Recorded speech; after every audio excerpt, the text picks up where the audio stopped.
Let's face it, not every creature in the books is exactly what you're looking for. Sometimes the creature just doesn't quite match the vision that you have for the monster in question, and at other times the rules just don't deliver something satisfying.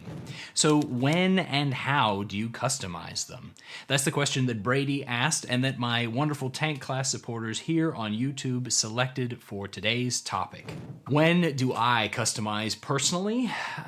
Frankly, I make pretty gut level decisions when it comes to the customization of monsters. I've been playing for probably about 28 years now, and to some degree, this sort of thing becomes automated in the back of my head. And so, in ways, it's really good to sit down and have a think about when I customize monsters. A lot of the time, when I'm trying to customize something, it's because I'm looking for a specific feel or to fit a specific story in the game. Very often, we'll run off on little side tangents and out to various opportunities, and I'll have something sort of envisioned loosely in my head that I will suggest as an opportunity, and once that hook has landed and people show interest in going in that direction, I go hunting for a way to deliver that vision. I don't like to homebrew monsters from absolute scratch all the way up to a functional, fully tested creature,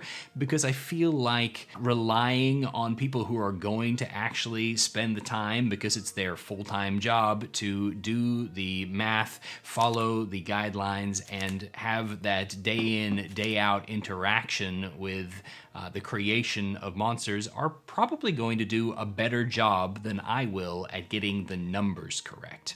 Now, once I've got the numbers correct, I will happily admit that there are a lot of different creatures out there that make me say, huh, when it comes to what people have done.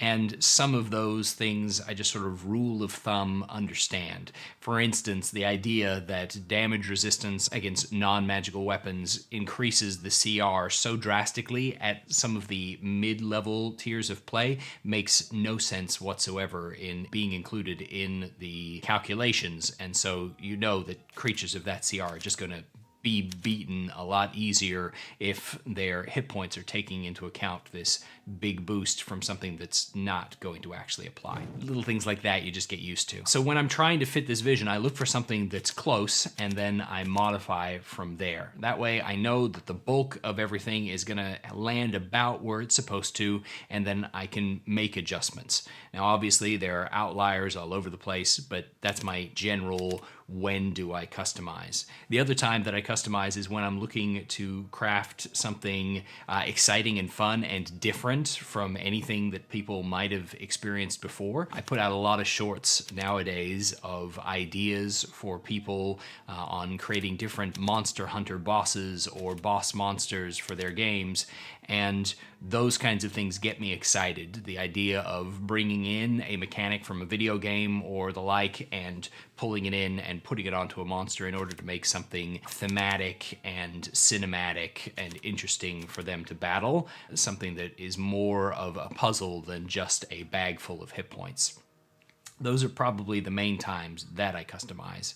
And when I'm doing that, I'm looking at the player experience more than I am looking at how I can beef the monster up to be more deadly. I want to make sure that the monster I create serves its purpose, whether that's a minor encounter that's designed to draw out resources and to test the players, whether it's a more major encounter that is supposed to truly test their capabilities, or whether or not I'm simply trying to customize a creature in order to fit into the lore and the circumstance that I have set up, and then see how it shakes out and how they take care of things.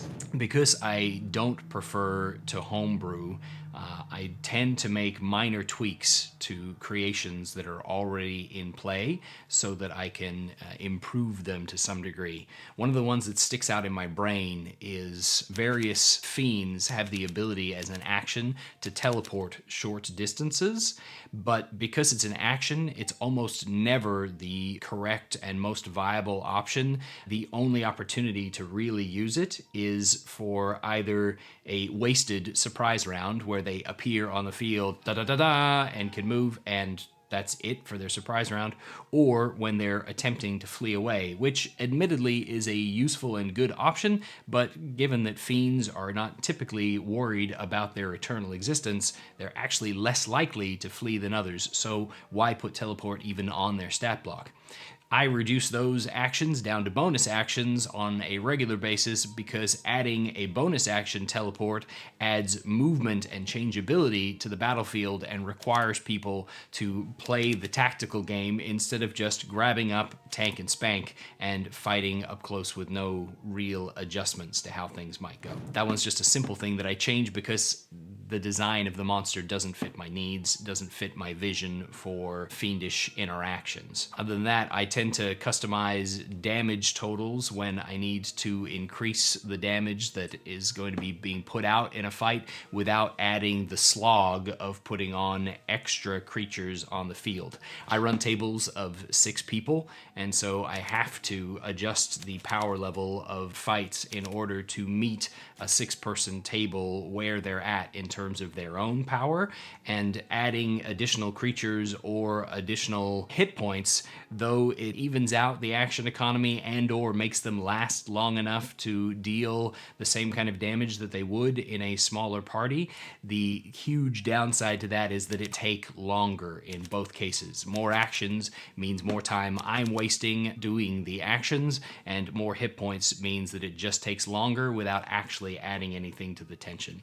So I'll often customize monsters by increasing their damage output to match that of the number of characters at the table. I'll often adjust monsters to make them sharper and faster in order for the same thing, to increase tension by increasing their chances to get into a fight quickly by giving a monster, say, the alert feat. Adding a feat to a monster is a great way to customize that creature and make it a little bit unique and a little bit different, and to add some mechanics.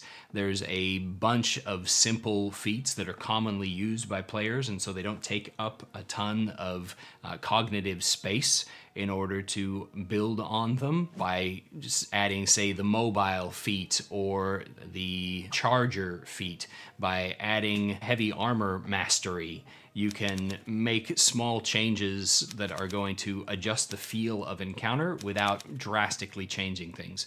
I commonly add additional weapons or attacks to monsters that lack ranged options so that they can engage in a more fluid manner and can't necessarily be shut down by being separated by some distance and provided with a blanket of difficult terrain that slows down their advance. While that should definitely sometimes work and just work out for the players as an easy win, as a fight goes, the feeling of the creature is slowly slogging through the difficult terrain while you shoot it until it dies doesn't tend to be terribly exciting, and we do want to make our encounters as tense and fun and exciting as we can so that everybody has a great time. So that's usually my main goal. Sometimes I'll customize monsters by taking 2 monsters and sort of just shoving them together, either by grabbing attacks and types off of one monster and throwing them onto another, or by whole cloth adding one monster on top of another monster and adding their actions together, and maybe even adjusting their action economy so that they can use both the attacks of their major form and this minor form that's been added in to the mix. I'll also do a lot of reflavoring of monsters, because a dirty trick of the DMG and in editions past is that whatever the monster looks like in your monster manual, all you have to do is change its appearance to completely change the monster. If you want to go the step further, changing its appearance and usually the damage types of its resistance, vulnerabilities, and or attacks itself is enough to completely change a monster to where it's largely unrecognizable to most players when you put it into play. If you have players that are particularly savvy about creatures, and then I'll sometimes do this in order to subvert expectations, though I personally like my players to be able to, over time, gather up that meta level knowledge that leads to them knowing some of the abilities of creatures that are going to be put into play and letting their mastery of the game come out in a fashion that leads them to greater success. Those are just a number of the ways that I choose to customize monsters and why. I hope that that answers your question, Brady. I would love to hear some follow-up questions and, of course, to hear about how you customize your monsters. What do you do that just changes things and improves them, and what's your reasoning for making those changes? Leave those in the comments down below, and as always, thank you again to our Tank Class supporters.